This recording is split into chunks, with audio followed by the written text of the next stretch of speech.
Governance and ethics, guardrails in AI are super important. And I want to now invite Jagdeep Bachher, who you saw in action on day one. You are on. Okay.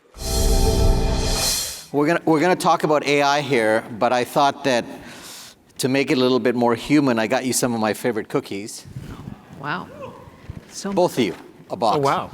Don't eat all of them. Box of cookies? And well, yeah, try them. And now is a good time. Uh-oh. Can we play a video? Just so you can ask us a question once we've got cookie in our mouth? Wow. Well, you'll be very sweet in your responses. Amazing. All right. Okay. All righty. This is not a comedy act. There are no cheerleaders here today. It would be hard. Could we play the video for a second? I've always wanted to connect personally with every UC employee whose retirement savings we manage. With Tsu-Jae, I finally can, through a lifelike avatar that speaks in my voice, anytime, anywhere, and in any language. 我们非常重视您的退休储蓄. It's the human touch, powered by technology. We're done. Thank you. All right. Now here's the best part. Somebody sent me that video. I don't know who created it. It showed up in my email, and I decided instead of wearing a blue turban, just so you know I'm real, I'd wear a pink turban today. But this is artificial intelligence in action. Wow. I am joined today by a dean and a professor, Tsu-Jae and David, and both of them are distinguished leaders, and they've got deep expertise, truly, and very thoughtful perspectives, I think, to one of the most urgent challenges of our time, which is how we govern artificial intelligence. All of you know their backgrounds online, but I do want to say the thing I found pretty cool, Tsu-Jae, was that you actually have 96 US patents. That's just incredible, and you've authored more than 550 publications. And this year, very shortly, once you finally step down from being the Dean of Engineering at UC Berkeley, you're going to head over to Washington as the president of the National Academy of Engineering. And for a mechanical engineer, it's kind of cool to be sitting with the top engineer in the United States. So.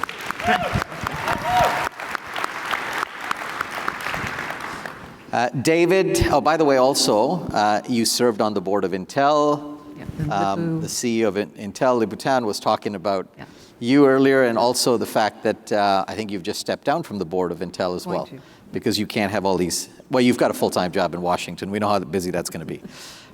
David is, I've just met David for the first time, but I assure you we'll make this natural and we'll have a good time here. Pradeep Khosla was actually supposed to be in his spot. A little bit of news for you. At 3 o'clock this afternoon, we're going to be announcing a new president for the University of California.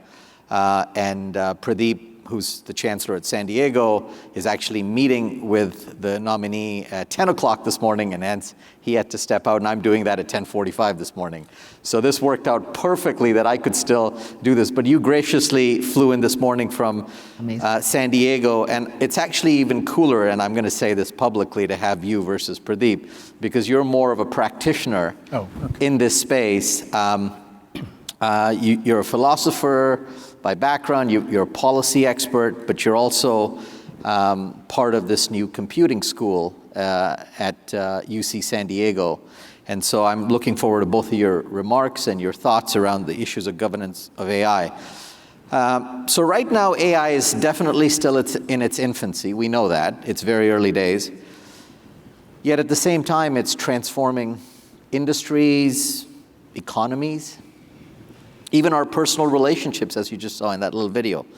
And as we look forward, I think we face three broad pathways. So one is develop AI systems that are provably safe, controllable, and aligned with human values. Another one is halt all AI development activity entirely, a path that's neither practical or likely at this point. And the third one is just keep advancing, even as AI grows more powerful than we fully understand it. I think the third path is sort of where we are right now. So even the top AI researchers, and this is obviously a big debate amongst most of the practitioners as well, that these systems are often black boxes, unpredictable, opaque, sometimes even surpassing in ways we don't anticipate. So the question before all of us today, and particularly on this conversation, is how do we build ethical guardrails when the terrain is still shifting beneath us? What roles should universities, policymakers, engineers, and the governance boards play? And what responsibility do we carry when shaping a technology that may reshape everything that we know today? So you saw the video, and I'm going to dive into the questions, but I also happen to be affiliated with the University of Waterloo in Canada, and they have a very famous computing competition, which actually is a reason students take that and end up at Waterloo and sometimes start companies like Databricks. Matej Zaharia, who's the co-founder of Databricks. This year, for the first time ever, they decided not to release the results of the computing competition because the students cheated using AI. First time in its history in many decades. So we've got some real challenges and opportunities ahead with us. So I want to begin with a foundational one for both of you. You're both at leading top-tier research universities. How do you guide your students, your institutions, to push the frontiers of AI while grounding that work in ethical responsibility? And please have a cookie so that we can be relaxed while we're having this. And I'll have one, actually. Now, You say that right as you ask us a question. You are trying to get us to, answer with food in our mouths. I see. Well, let's go with Tsu-Jae first. Okay. All right, while David has his first cookie. Yeah. All right, well, thank you so much, Jagdeep, for inviting us to have this conversation and for the cookies. And I hope our answers will be perceived to be sweet. I'm not sure.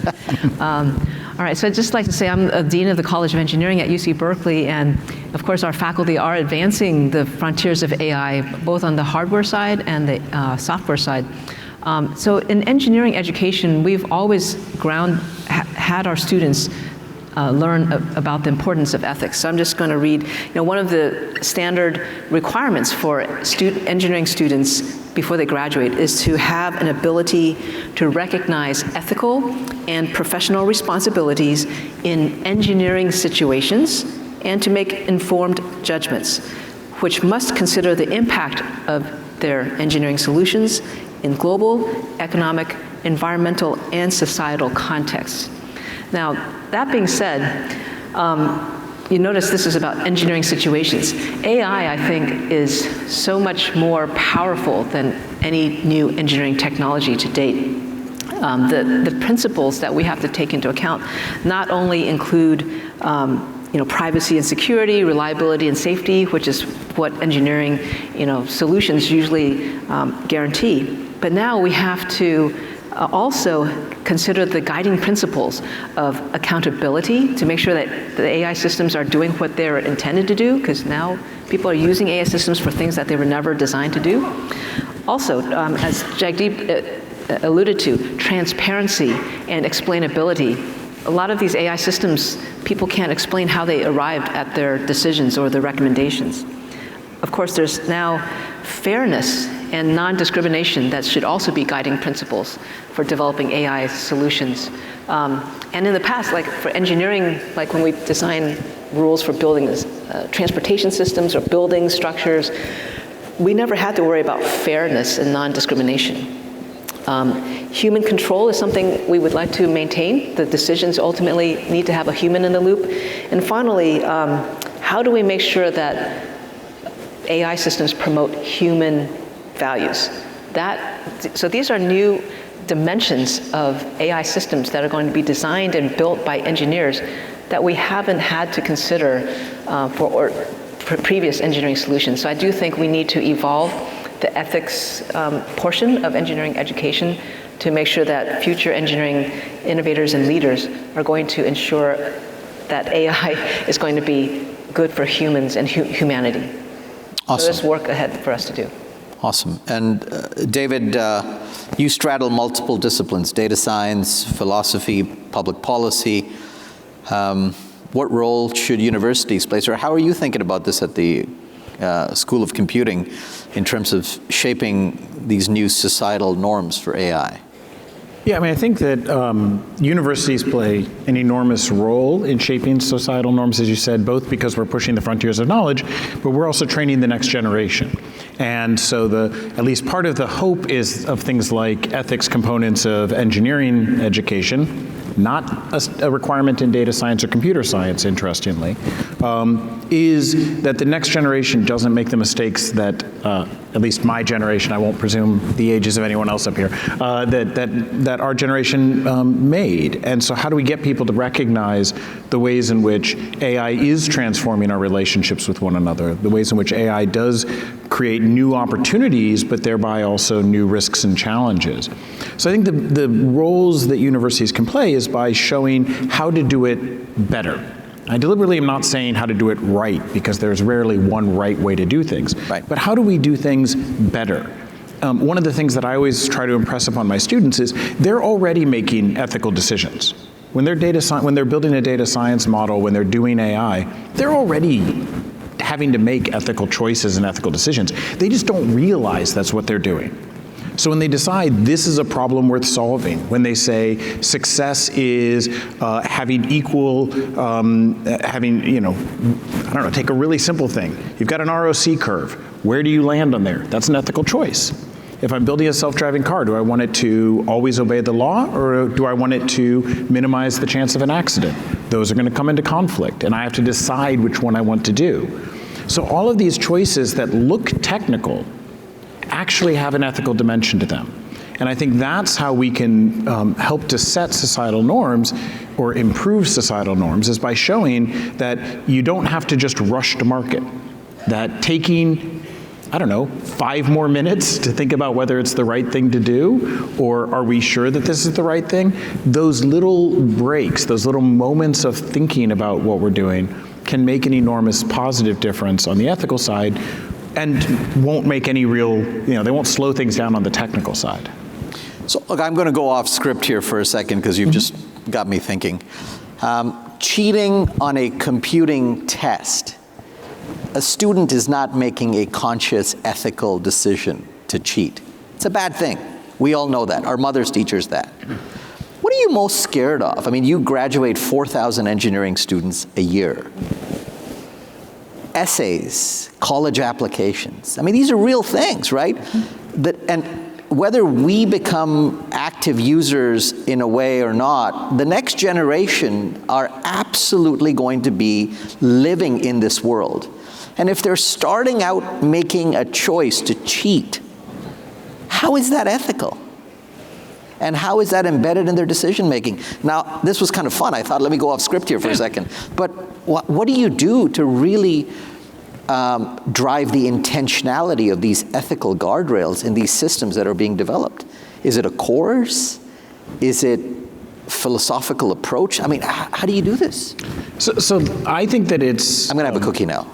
As well you should. It's getting intense for me. It's a delicious cookie, the one that they are. I had. Yeah. Chocolate chip, nice and warm. Thank you. So there is no one magic trick, right? Do this one simple thing, and all of your code will be ethical, and your deployments of AI will be responsible. There's no one simple trick. It's in part, it's courses to teach people how to think better about the problems, but it's also practices. What are we teaching people is the best practice? Do we teach people that best practice when you're building an AI model is, just check to see if the performance is roughly similar across demographic groups. It's literally changing the code. We just changed the default of things in sklearn so that they automatically compute the performance across different demographic groups. So you don't even have to do any extra work as a coder. It just gives you the numbers right off the bat. It's these kinds of very practical, boring, not very sexy things that's how you actually get the technology to improve. And the reason that we know this is how it works is it's what's worked in user interface design and user experience. It's what's worked in cybersecurity, is you have to give people tools, practices, and frameworks that they can use in their everyday life that just naturally get them to better outcomes for the technology. And that's what I and many other people were trying to build these things. The work that I do, I was formerly on the National AI Advisory Committee in DC, and that's one of the things we were advocating for, is increased pressures from the federal government to have better practices. So I think there's a lot of avenues to try to make this happen, but it's not just teach people this thing in 30 minutes and suddenly they're going to do things ethically. Right. Well, let's stick with this national policy and Washington, D.C. Tsu-Jae is like perking right up here.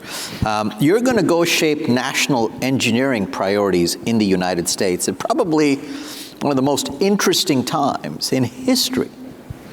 How do you collaborate with governmental institutions and drill some sense into them around what these ethical practices need to be? We may need ethics in politics more broadly, but helping build sort of these enforceable global ethical standards for AI.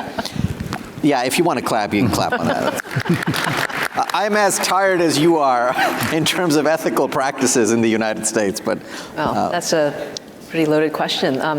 So first of all, the National Academy of Engineering, its mission is a nonprofit, independent, nonpartisan organization whose mission really is to advance the welfare and prosperity of this nation by providing our nation's leaders advice on matters pertaining to engineering and technology. But it's also supposed to generally advance the profession of engineering in this country and advance public appreciation for engineering. So with regard to guardrails, I think it's important that the framework is exactly like the principles I mentioned earlier is the framework to help guide policy making as well as education. But I think rather than saying we need to drill some sense into our nation's leaders, more like that was me. That was a personal opinion. I think our approach is, if we want people to be receptive, we have to build a trusting relationship. We're talking about AI, how to build trustworthy AI, we trust AI systems to be beneficial for humankind. Same thing with our nation's leaders. How can we as engineering and just technical professionals build a trusting relationship with our nation's leaders so that they will take our expert advice, into consideration when they develop new policies that guide the development and application of AI. I think it's important because it's a whole of nation effort informed by what's going on in our global society. But I think across the nation, across academia, across industries, all the industry sectors, and with government, we need to work together with leaders in each of these segments of our society to ensure a safe, sustainable, and human-centered future for just not only for us as individuals and us as a nation, but just for the world.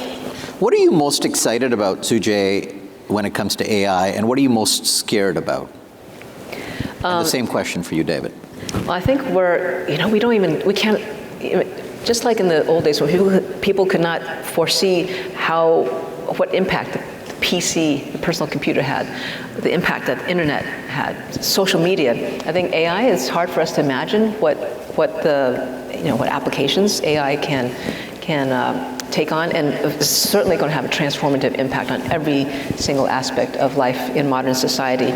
I think we need to actually, so there's a curve, there's a trend, some people refer to it as Kurzweil's law, where the pace of improvement in computing technology ability is growing exponentially. And the reason for that is because as we advance computing technology, we use those advancements to accelerate the pace of technology advancement.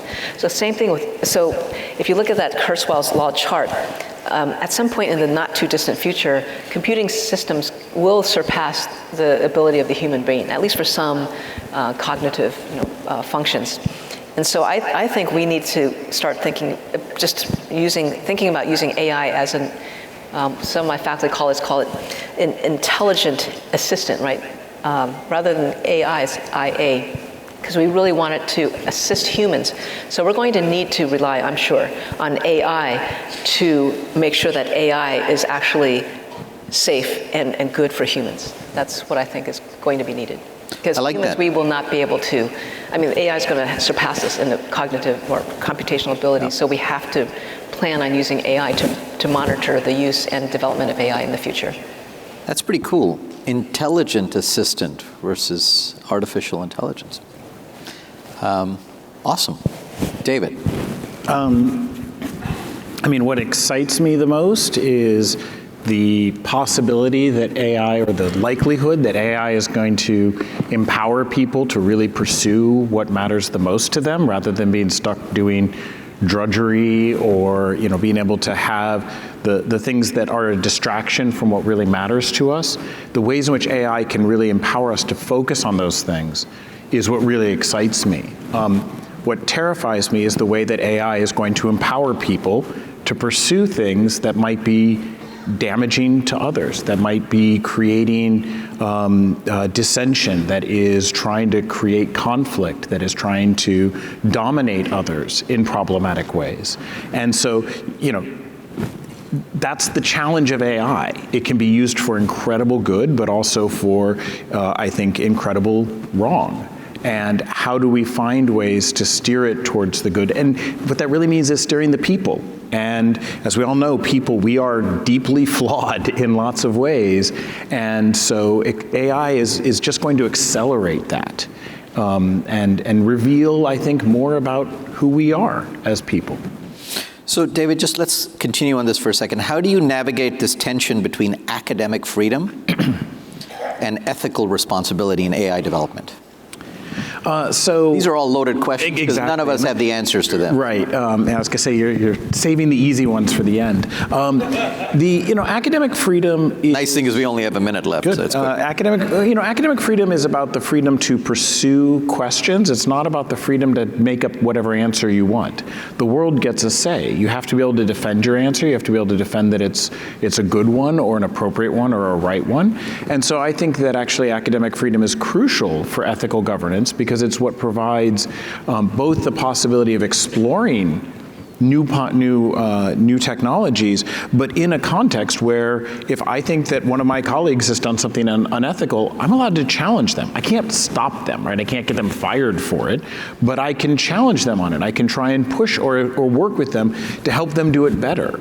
So I think academic freedom is crucial for us to advance the technology, and the academic freedom of folks like me who spend half my time thinking about ethical governance. It's crucial for us to be able to speak out publicly when we think our colleagues, companies, are doing things poorly, are doing things wrong. It's important that we have independent voices that can call out the companies that are, quite frankly, misbehaving when it comes to AI right now. Tsu-Jae, you're going to get to Washington soon, and what's the first thing you're going to do around sort of AI guardrails with the National Academy of Engineering, if that's top of the priority? I'm sure you've got 1,000 other things on your plate. Yes, actually, AI is top. Actually, at Berkeley, we're going to host a meeting on May 15th. It's actually open to the public, a regional meeting of the National Academy of Engineering, and the topic is engineering and AI. So it's just like too much for me to cover in 0 seconds that we have left. No, keep going. I like this. I'm going to come, but yeah. So, no, I think we'll pretend like we're not. We do need to have the experts on the humanities side as well as on the technical side to come together and come up with some guiding principles for our nation's leaders to follow. And I think by working together across all the fields of human endeavor, we will be able to ensure that technology advances for the benefit of humanity. Fantastic. Well, look, it is 0 seconds up here, which means that's the cue for us to move on. We've just started this conversation, and you can see how this can go on for a little while longer.